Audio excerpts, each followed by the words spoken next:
This video is about sight words. So what is a sight word anyways?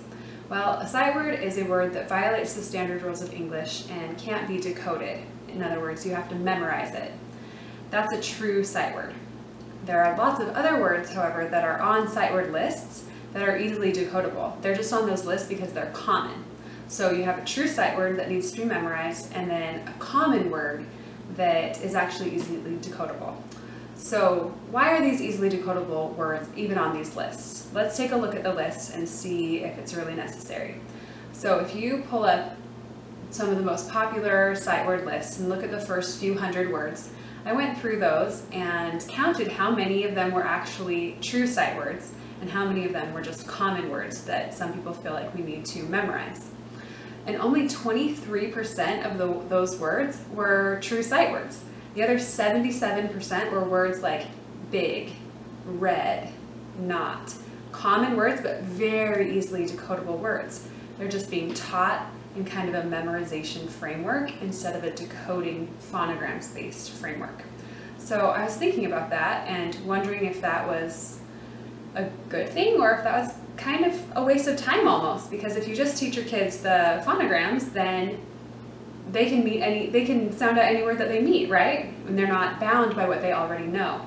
So this might not seem like a big deal at first, but if you get down the road far enough in reading, it actually starts to become a big problem. So in about the third grade, most educational systems kind of go through a shift, and they take kids from learning how to read to then reading to learn, right? So at first, kindergarten, first grade, second grade, they're really working on teaching you how to read.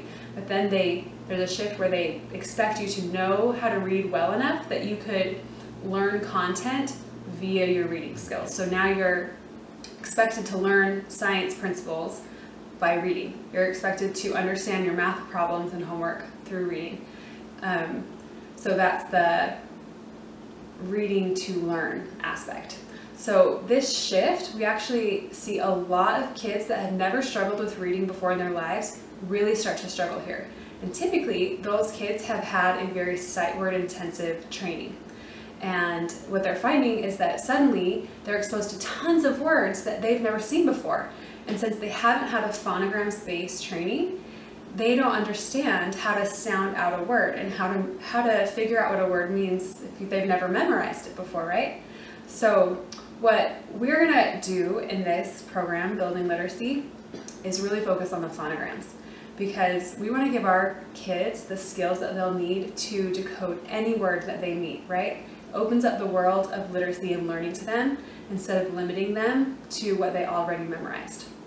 So that's our take on sight words, and you can do whatever you want, obviously. Some kids do learn in a more memorization type fashion, and that works for them. So really just evaluate your own child's learning style, but it's good to give some consideration to both sides.